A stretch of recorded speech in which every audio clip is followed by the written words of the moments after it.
नमस्कार, आपका बहुत स्वागत है टीवी7 भारत में। मैं हूं आपके साथ रितिका आवाना। भारत सरकार के युवा मामले और खेल मंत्रालय के तहत चल रहे माय भारत अभियान के माध्यम से आज पूरे देश में वंदे भारत कैंप आयोजित किए जा रहे हैं। वंदे मातरम कैंप आयोजित किए जा रहे हैं। ये पहला युवाओं को भारत के गौरवशाली इतिहास, संविधान और लोकतांत्रिक परंपराओं से जोड़ने के उद्देश्य से शुरू किया जा रहा है। बंकिम चंद्र चटर्जी की जयंती के अवसर पर इसकी शुरुआत पश्चिम बंगाल की राजधानी कलकत्ता से हो रही है, जहां पहला शिखर आज 30 जून तक आयोजित किया जाएगा। सरकार का मानना है कि देश के युवा केवल भविष्य नहीं बल्कि वर्तमान में भी राष्ट्र निर्माण की सबसे बड़ी ताकत है। इसी सोच के साथ इस कार्यक्रम को तैयार अब किया जा रहा है ताकि युवाओं में देश के प्रति जिम्मेदारी और जागरूकता की भावना को और मजबूत किया जा सके। वंदे मातरम कैंप का प्रमुख उद्देश्य युवाओं को भारत के स्वतंत्रता संग्राम, संविधान और लोकतांत्रिक मूल्यों की जानकारी देना है। आज के समय में ये जरूरी है कि नई पीढ़ी अपने इतिहास और उन मूल्यों को समझे जिन पर देश की लोकतांत्रिक व्यवस्था आधारित है। इन शिविरों में युवाओं को विभिन्न क्षेत्रों, चर्चाओं और गतिविधियों के माध्यम से देश के विकास और नागरिक कर्तव्यों के बारे में बताया जाएगा। इससे उनमें जिम्मेदार नागरिक वो बनेंगे और ज्यादा भावना उनके लिए विकसित भारत के लिए उत्पन्न होगी। देश भर में 20 चिन्हित जिलों को आयोजित होने वाले इन शिविरों में प्रत्येक कैंप में 150 युवा भाग लेंगे, जिनकी आयु 15 से 29 वर्ष के बीच में होगी। खास बात यह है कि हर शिविर में कम से कम 6 राज्यों के प्रतिभागी शामिल होंगे और पूर्वोत्तर भारत के प्रतिनिधियों की अनिवार्य रखा जा रहा है।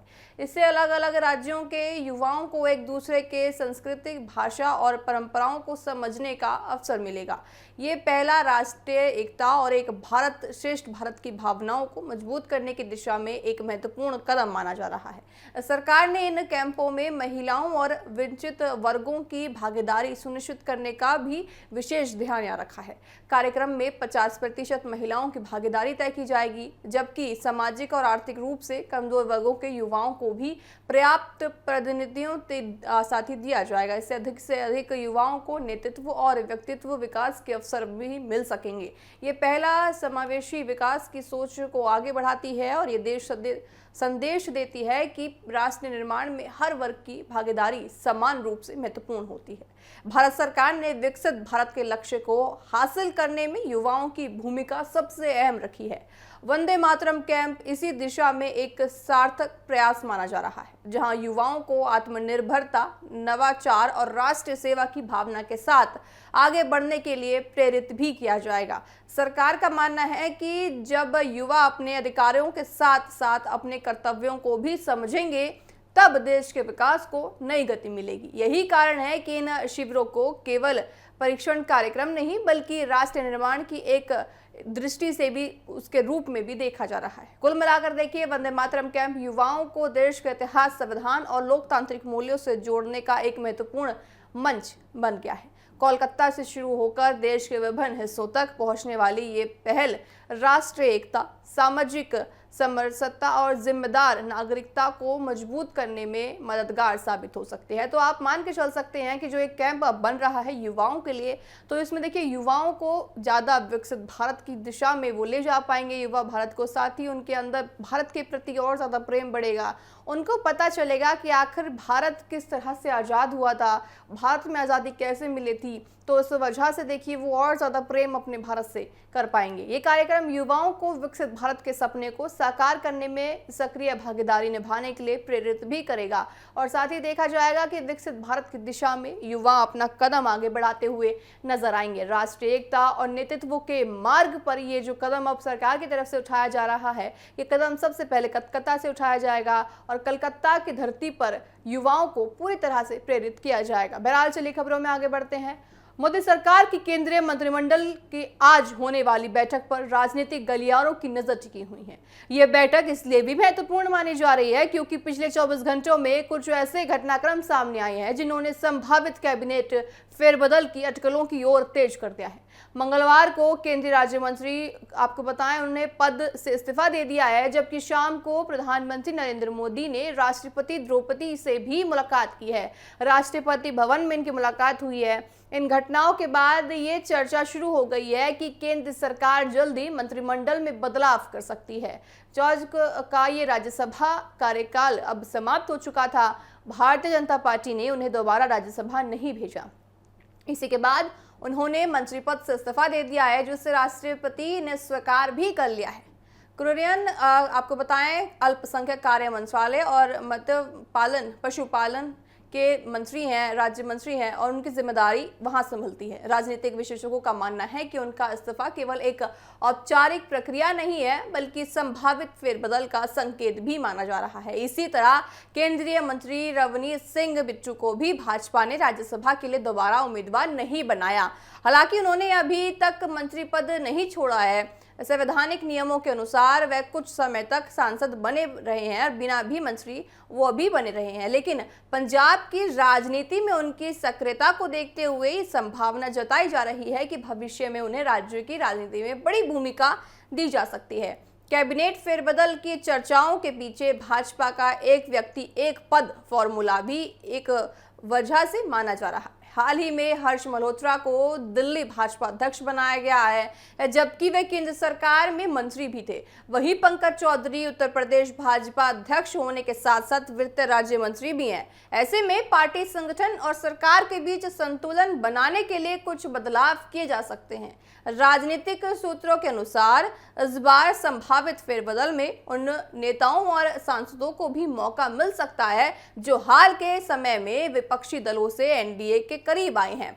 चर्चा है कि आम आदमी, टीएमसी और उद्धव ठाकरे गुट से जुड़े कुछ नेताओं को सरकार का संगठन में जिम्मेदारी मिल सकती है। बड़ी बात आपको बता रहे हैं कि देखिए, जो भी फिलहाल में जो भी बागी सांसद है, बागी सांसदों ने अपना दल छोड़ा है, जो एनडीए में शामिल हुए हैं, उनको बड़ी जिम्मेदारी एनडीए सरकार दे सकती है। हालांकि देखिए, इस संबंध में अभी तक कोई आधिकारिक पुष्टि नहीं हुई है। सूत्रों के हवाले से खबर हम आपको बता रहे हैं। इसके पीछे एक बड़ा राजनीतिक कारण संसद में संख्या बल को और ज्यादा मजबूत करना भी माना जा रहा है। केंद्र सरकार ने भविष्य की राजनीति चुनौतियों और महत्वपूर्ण विधायी फैसलों को ध्यान में रखते हुए अपने सहयोगी दलों के नए समर्थकों के साथ रखने की रणनीति का काम कर रही है। राजनीतिक विशेषज्ञों का मानना है कि मजबूत सहयोगी आधार सरकार की भविष्य की योजनाओं को गति दे सकता है। आगामी विधानसभा चुनाव भी इस संभावित फेरबदल का एक अहम कारण माना जा रहा है। पंजाब और उत्तर प्रदेश जैसे महत्वपूर्ण राज्यों में चुनावी तैयारियां धीरे धीरे शुरू हो चुकी हैं।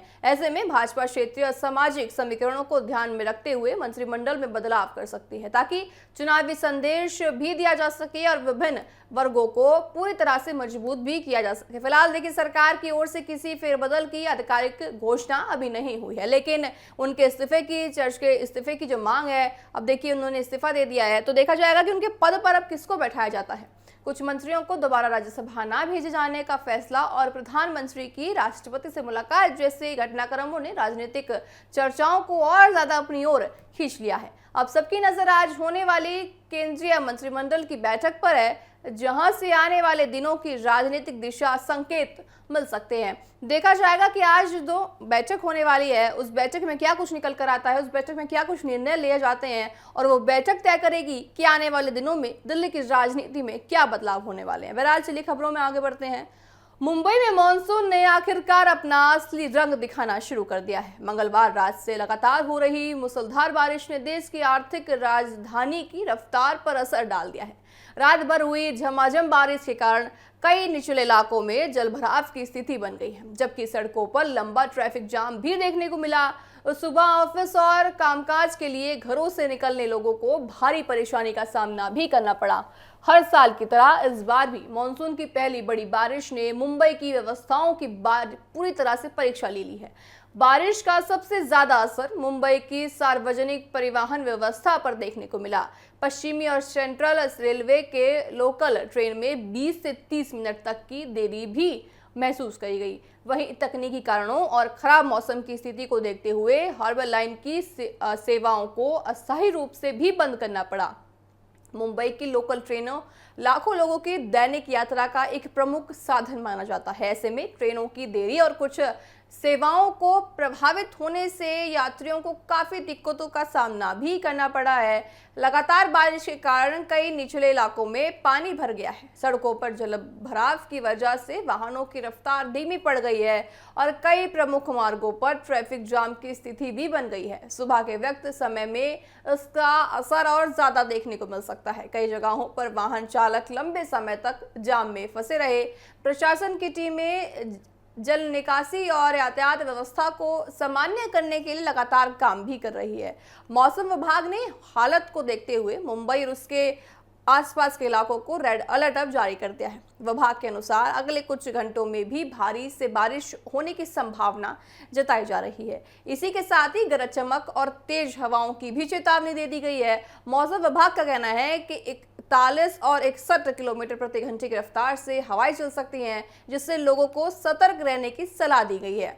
मुंबई के अलावा आसपास के जिलों में भी बारिश का व्यापक असर देखने को मिल सकता है। ठाणे जिले के ऑरेंज अलर्ट जारी कर दिया है, जबकि पालघर को रेड अलर्ट पर रखा गया है। वहीं रायगढ़ में भी देखिए आपको बताएं कि येलो अलर्ट जारी कर दिया गया है। इन क्षेत्रों में भी लगातार बारिश हो रही है और प्रशासन स्थानीय परिस्थितियों पर नजर बनाए हुए है। कल्याण, नेरल जैसे इलाकों में रात से ही तेज बारिश दर्ज करी गई है। कई स्थानों पर जलभराव की खबरें भी सामने आई हैं, जिससे लोगों की आवाजाही प्रभावित पूरी तरह से हो गई है। स्थानीय प्रशासन और आपदा प्रबंधन की टीमें स्थिति पर नजर बनाए हुए हैं और जरूरत पड़ने पर राहत और बचाव के लिए भी तैयार खड़ी है। बारिश को देखते हुए प्रशासन ने लोगों से देखिए यात्रा में अगर आपको जरूरत ना हो तो घर से ना निकलने की अपील की है और बचने की भी अपील करी है। मौसम संबंधित अपडेट पर नजर बनाए रखने की अपील भी देखिए सबसे की है। समुद्री तटीय इलाकों में रहने वाले लोगों को भी सावधानी बरतने की सलाह दी गई है। स्कूली कार्य जो ऑफिस जाते हैं उन सभी को संस्थानों में मौसम की स्थिति को देखते हुए आवश्यक कदम उठाने के निर्देश भी दे दिए गए हैं। कुल मिलाकर देखिए स्कूल है, कॉलेज है, दफ्तर है, तो ऐसे में कहा गया है कि आप जरा गौर कीजिए मौसम पे। अगर ऐसी कोई स्थिति बनती है कि मौसम बिगड़ता नजर आता है तो आप अपना दफ्तर, कॉलेज, स्कूल जरा कुछ समय के लिए बंद कर सकते हैं। ये भी निर्देश दे दिए गए हैं। कुल मिलाकर देखिए मौसम की पहली बड़ी बारिश ने मुंबई की रफ्तार को धीमा कर दिया है। जलभराव, ट्रैफिक जाम और लोकल ट्रेन सेवाओं पर असर के कारण आम लोगों को परेशानी का सामना करना पड़ रहा है। मौसम विभाग की चेतावनी को देखते हुए आने वाले दिनों में सतर्कता बरतना जरूरी हो गया है, क्योंकि भारी बारिश का दौर अभी भी ज्यादा जारी रहेगा और संभावना और ज्यादा जताई जा रही है कि रेड अलर्ट, येलो अलर्ट या ऑरेंज अलर्ट जो भी मुंबई में है, मुंबई के आसपास जो इलाके हैं उनमें है, तो ऐसे में ज्यादा देखिए अलर्ट जो है अभी भी देखने को मिल सकता है। मूसलाधार बारिश मुंबई में हो गई है। देखिए मुंबई को एक आर्थिक राजधानी माना जाता है और आर्थिक राजधानी में अगर इस तरह से रफ्तार में कमी पड़ जाए तो पूरी तरह से अर्थव्यवस्था डगमगाती हुई भी नजर आ सकती है। मानसून ने देखिए पूरी तरह से अपना एक रौद्र रूप मुंबई को दिखा दिया है। आप तस्वीरों में भी साफ तौर से देख सकते हैं। ये रेलवे स्टेशन की हम आपको तस्वीर दिखा रहे हैं। लोकल ट्रेन ज़्यादा सफ़र करते हैं मुंबई में लोग, और उनकी लोकल ट्रेन ही देखिए उनकी ज़िंदगी का एक सफ़र है। उसी से उनकी शुरू होता है दिन और उसी से उनका दिन ख़त्म होता है। तो ऐसे में अगर उनका लोकल ट्रेन में भी पानी भरता नजर आता है तो उनकी आर्थिक जिंदगी पर भी असर पड़ेगा और जो अलर्ट जारी कर दिए गए हैं उन पर भी सतर्कता बरतने की पूरी अपील मौसम विभाग ने लोगों से कर दी है। बहरहाल मेरे साथ अभी के लिए इतना ही। आप देखते रहिए TV7 भारत। नमस्कार।